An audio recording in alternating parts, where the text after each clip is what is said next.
Often, it is not who they are. It is what they repeatedly experienced. Conditioning repeated becomes identity. Now pause for a moment and think about this. How many emotions inside your life have become so familiar that you no longer question them? Stress, guilt, anxiety, resentment, fear, emotional exhaustion. Some people have carried these emotional patterns for so many years that they cannot remember who they were before them. And slowly, the emotional state becomes the lens through which reality itself is interpreted. Your emotional state becomes your personal reality filter. This explains why two people with equal potential often create completely different outcomes. One believes challenges are temporary. The other believes challenges confirm failure. One sees setbacks as lessons. The other sees setbacks as identity. And over time, those emotional interpretations shape destiny. You may not have noticed this before, but repeated emotional states quietly train the brain what to expect from life. A person raised around chaos often expects instability. A person raised around criticism often expects rejection. A person raised around fear often expects disappointment before experience even begins. And once expectation forms, behavior begins adapting to protect it. This is where emotional conditioning becomes dangerous, because the mind often seeks evidence to confirm the emotional state it already knows. Someone living in resentment notices disrespect everywhere. Someone living in fear notices danger everywhere. Someone living in shame notices inadequacy everywhere.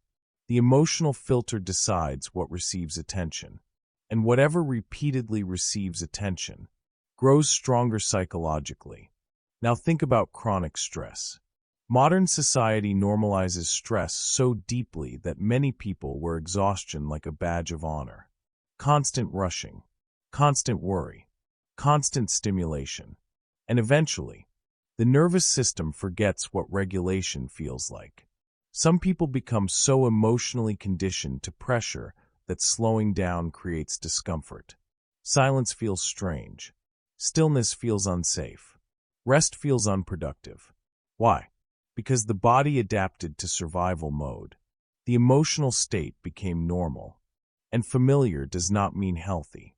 This is one of the strangest aspects of human psychology. People adapt to emotional suffering so completely that they begin defending it unconsciously. Think about resentment for a moment. Many people replay old emotional pain for years, not because they enjoy suffering, but because the identity attached to the pain becomes familiar. The story becomes part of self-definition.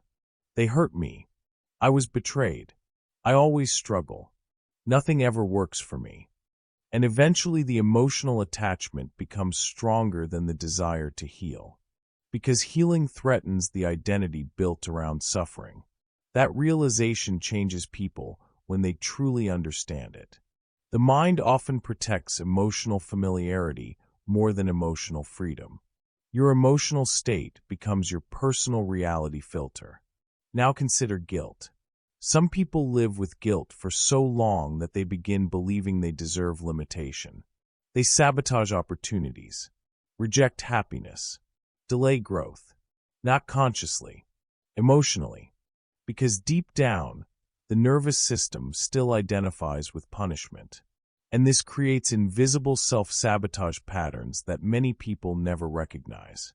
Pause for a moment and think honestly about your own life.